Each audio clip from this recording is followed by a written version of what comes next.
Fala galera, devedores, muito bem-vindo novamente ao curso Maratona Java e muito obrigado por todos vocês que são membros do nosso canal, vocês são especiais. E agora nós vamos fazer o seguinte, nós vamos ver como é que nós podemos inicializar de outras formas os nossos arrays multidimensionais.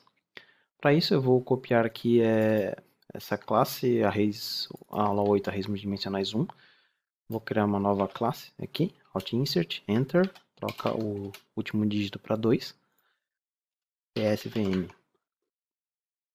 E vamos fazer o seguinte, nós vimos então na última aula que nós, quando estamos criando um array dimensional, nós colocamos os colchetes e em seguida nós damos um nome, por exemplo, eu vou chamar esse cara aqui array de int e eu posso utilizar new int e eu preciso pelo menos definir o tamanho base do meu array. Então, isso daqui é perfeitamente funcional, mas o que acontece se eu tentar executar? Então, vamos fazer um for each da forma que nós aprendemos.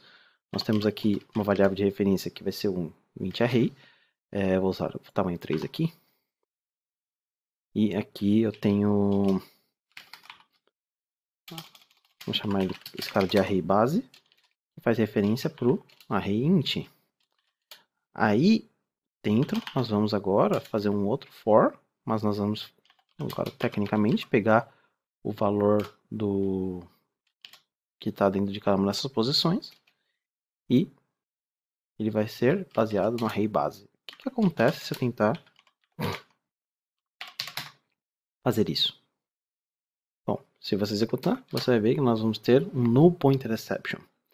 Essa exceção significa que você está tentando utilizar ou executar alguma coisa no código de algo que não existe. E realmente aqui não existe, nós temos um array de 3 posições que não está fazendo referência a nada. Então basicamente o que você fez aqui é isso, você tem um array de 3 posições e aqui você não tem absolutamente nada. Então como é que você está falando para ele imprimir o que está aqui dentro?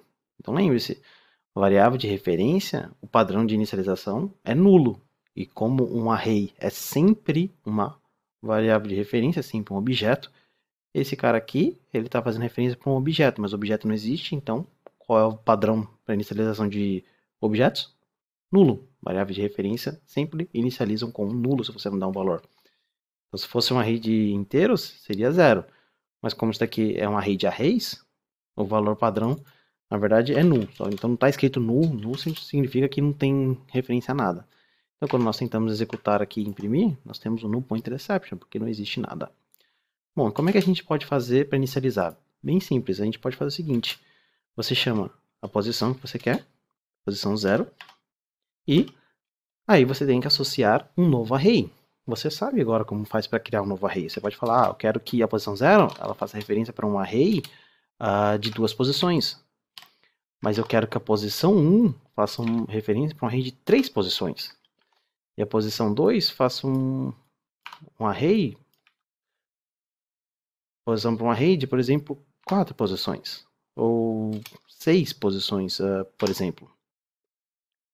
Então, como é que fica isso se nós formos desenhar? Então, você tem esse aqui, aí a primeira posição.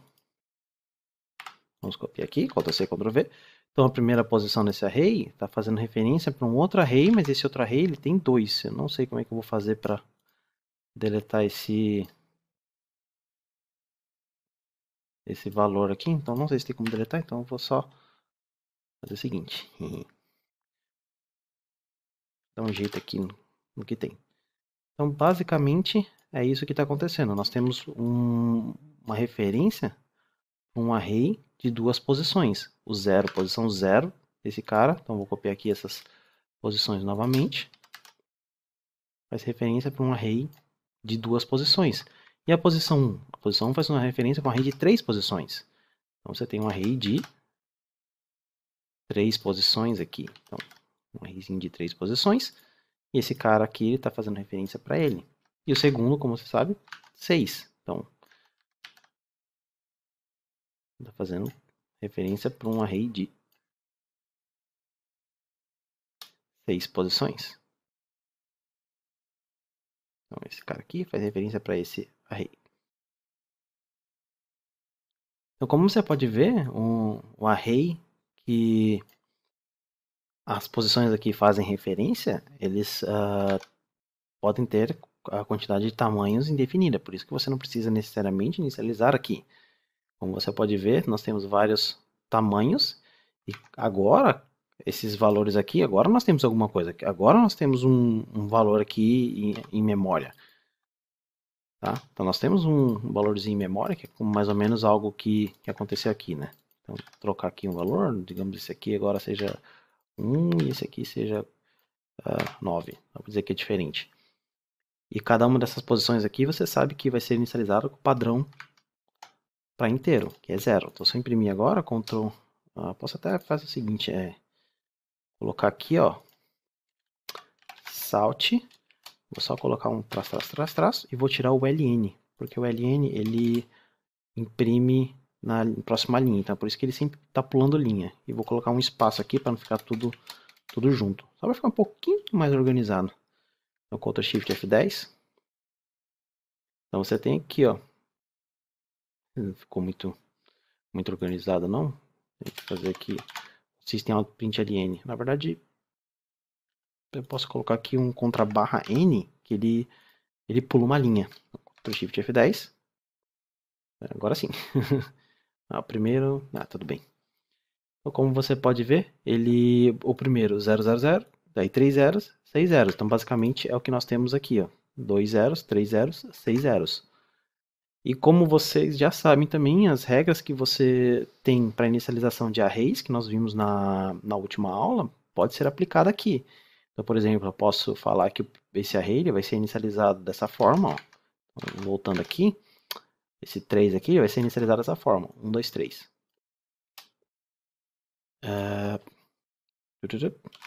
New int 1, 2, 3. O segundo aqui, a gente pode inicializar. Não funciona dessa forma aqui, sem nada, porque ele não sabe que isso é um array. Então, é uma regrinha do Java que você não pode utilizar essa inicialização de array diretamente quando você está trabalhando com arrays multidimensionais. Então, você não precisa colocar dessa forma. A mesma coisa seria se você tivesse aqui, você também faria a mesma coisa. Então, essa é uma das restrições que o Java tem. Ctrl Shift F10. Aí você vê os valores. Então você não necessariamente, digamos, eu não quero usar dessa forma. Você poderia fazer o seguinte, int, aí você cria aqui um array. Eu vou falar aqui agora sim, esse array vai ter 1, 2, 3. Aqui eu posso fazer dessa forma, mas aqui não. Aí o que eu faço? Eu falo que agora a posição 1 vai fazer referência para esse array.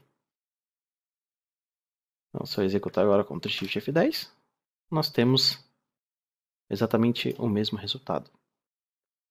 E caso você queira inicializar o array multidimensional diretamente, existe uma outra forma ainda. Então, digamos assim, nós temos um outro array multidimensional. Int array int2.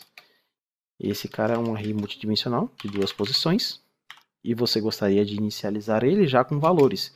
Então você sabe que se fosse só um array, seria assim. Então se fosse só um array, seria dessa forma. Porém, agora nós temos outros arrays. Então, nós temos 3 posições. 3 posições. E os números que você tem dentro? Bom, o primeiro tem 2 posições. Então, 0, 0.